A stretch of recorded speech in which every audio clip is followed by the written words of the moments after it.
Allah, kami memuja dan memuji. Hanya kepadamu kami memohon dan berserah diri. Tiada Tuhan kecuali Engkau, ya Allah. Tuhan yang Maha Esa, Maha Kasih Sayang, Tuhan yang mengetahui yang nyata maupun yang terpendam. Salawat dan salam selalu tercurah bagi junjungan kita Nabi besar Muhammad sallallahu alaihi wasallam, juga bagi keluarga beliau, para ahli bait Nabi, serta para sahabat yang setia sepanjang siang dan malam. Selaku khatib, kami mengingatkan dan mewasiatkan kepada diri kami pribadi dan hadirin sekaliannya untuk selalu bertakwa kepada Allah. Taatilah seluruh perintah Allah dan jauhilah larangan-larangannya, karena hanya dengan bekal takwalah seseorang akan selamat dunia hingga akhirat. Allahu Akbar, Allahu Akbar, walillahil hamd. Kemarin kita diwajibkan oleh Allah untuk berpuasa, dan hari ini kita diharamkan untuk berpuasa. Karena hari-hari kemarin merupakan hari-hari peperangan kita melawan setan dan hawa nafsu, sedang hari ini merupakan hari kemenangan yang kita diperintahkan untuk merayakannya. Semua umat Islam merayakan kemenangan ini, namun tidak semua umat Islam menang dalam peperangan tersebut. Mereka yang menang adalah mereka yang telah mengisi hari-harinya di bulan Ramadan yang lalu dengan berbagai ketaatan. Mereka mampu melawan godaan setan, mereka mampu mengendalikan hawa nafsu, mereka tidak terberdaya dengan godaan dunia dan seisinya. Bagi mereka Allah menjanjikan pengampunan dari seluruh dosa dan kesalahan yang pernah dilakukan, dan inilah hakikat kemenangan. Tetapi ada juga dari umat Islam yang turut merayakan kemenangan ini, namun pada dasarnya mereka tidak mengalami kemenangan. Mengapa? Karena mereka memang tidak melakukan peperangan. Pada bulan Ramadan kemarin mereka tidak menambah perbuatan baik, justru mengisinya dengan dosa dan kemaksiatan. Mereka tak melawan godaan setan, mereka memperturutkan hawa nafsu, dan mereka hadir dalam masalah duniawi hingga tak menghiraukan kedatangan bulan yang mulia ini. Berbahagialah mereka yang menang, dan musibah besar bagi mereka yang hanya merayakan kemenangan. Bila kita menyesal dengan kekurangan yang ada di bulan Ramadan kemarin, jangan kita menunda tobat atau juga berharap akan beramal di Ramadan yang akan datang. Rahmat dan ampunan Allah bukan hanya ada di bulan Ramadan. Untuk itu mulai saat ini kita harus menambah amal, karena kita tidak tahu kapan maut akan datang menjemput kita, dan belum tentu Ramadan yang akan datang kita masih diberi umur oleh Allah Subhanahu wa ta'ala. Bulan rahmat, bulan pengampunan, bulan pembebasan dari neraka telah pergi meninggalkan kita yang mungkin untuk selama-lamanya. Namun kita berharap dan berdoa semoga kita semua dan kedua orang tua kita, anak-anak kita akan dapat menjumpai Ramadan yang akan datang. Selamat tinggal Ramadan, semoga Allah mempertemukan kita kembali. Allahu Akbar, Allahu Akbar, walillahil hamd. Hari ini jutaan lisan membaca takbir mengagungkan kebesaran Allah karena menyambut hari kemenangan dan pengampunan.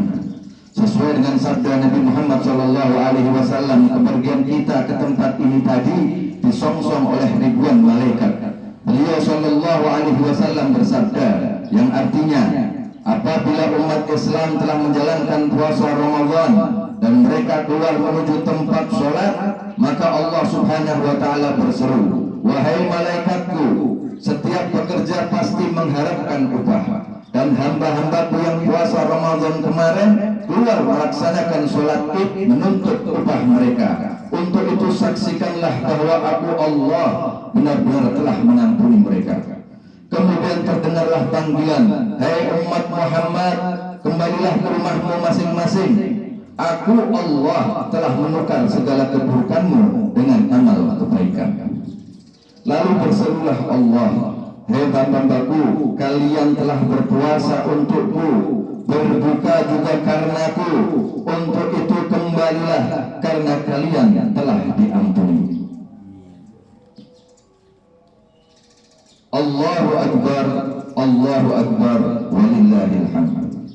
Hadirin, seperti yang kita ketahui dan rasakan bersama bahwa kondisi negeri kita dalam keadaan yang memprihatinkan. Ekonomi, penegakan hukum, kriminalitas, ketimpangan sosial dan lain-lain. Cobaan demi cobaan datang silih berganti. Siapa yang terkena dampak buruk dari berbagai masalah ini? Tentu kita semua merasakannya. Ribuan nyawa telah melayang di berbagai tempat. Gempa bumi, gunung meletus, tanah longsor, banjir, wabah dan virus dan berbagai peringatan dari Allah telah kita sama ketahui dan rasakan. Kita semua hendaknya ingat dengan firman Allah, wattaqu fitnatan la tusibanna alladzina zalamu minkum khassah. Allah berfirman di dalam surat Al-Anfal, dan hendaknya kamu menjaga dan takut dari cobaan ataupun fitnah yang tidak khusus menimpa orang-orang zalim saja di antara kamu. Satu hal yang membuat Allah murka dan akan menimpakan bala secara merata adalah karena ditinggalkannya amar ma'ruf nahi munkar. Dalam salah satu sabdanya Rasulullah SAW pernah mengumpamakan kumpulan suatu kaum atau masyarakat bagai sebuah kapal. Apabila terdapat penumpang yang melubangi dek kapal, bagian bawah kapal menjadi kewajiban bagi seluruh isi kapal untuk mengingatkannya. Karena apabila perbuatan satu atau beberapa orang tersebut kita diamkan, maka seluruh penumpang kapal akan menanggung resiko tenggelam. Begitu juga dengan keadaan yang kita alami saat ini. Bila kita tidak melakukan amar ma'ruf nahi munkar, maka bukan tidak mungkin kita pun akan terkena bala dari Allah. Kita harus mengawali amar ma'ruf nahi mungkar tersebut dari pribadi diri kita sendiri, lalu kepada keluarga, kepada saudara-saudara dan seterusnya hingga kepada masyarakat sekitar kita masing-masing. Namun yang perlu diingat, semua itu hendaknya dilakukan dengan cara-cara yang bijak dan nasihat yang bagus. Yang tak kalah penting dari di atas, hendaknya kita tidak banyak mengeluh mengenai keadaan yang ada. Kita harus selalu ingat bahwa kesemuanya merupakan ujian dari Allah. Mengeluh, tidak mengeluh, sabar atau tidak sabar, ujian akan tetap datang. Untuk itu kita harus menghadapinya dengan saling mewasiatkan mengenai kebenaran dan saling mewasiatkan tentang kesabaran. Bila amar ma'ruf nahi munkar telah kita lakukan dan kita menciptakan suasana yang sejuk dan nyaman dengan saling mewasiatkan mengenai kebenaran dan kesabaran, insya Allah bantuan Allah akan segera turun. Allah berfirman yang artinya, hei orang-orang yang beriman, mintalah pertolongan kepada Allah dengan sabar dan mengerjakan sholat.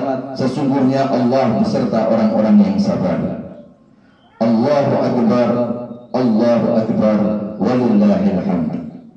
Hadirin, di hari kemenangan dan kemuliaan ini kita harus berusaha semaksimal mungkin untuk menjaga kesucian yang telah dianugerahkan Allah kepada kita semua. Allah yang Maha Pemurah, Maha Belas Kasih telah berjanji akan membersihkan seluruh dosa dan kesalahan kita, dan sekali-kali Allah tidak akan pernah mengingkari daripada janjinya. Marilah di hari kemenangan yang suci ini kita niatkan di hati kita masing-masing untuk bertaubat dan mendekat kepada Allah. Kita tutup lembaran lama dan kita buka buku catatan baru dengan berbagai amal kebajikan dan taubat kepada Allah. Sebesar dan sebanyak apapun dosa kita, asalkan kita mau bertobat, Allah akan menerima tobat kita. Allah tidak akan pernah menutup pintu taubatnya, bahkan Allah senantiasa menunggu daripada pertobatan kita.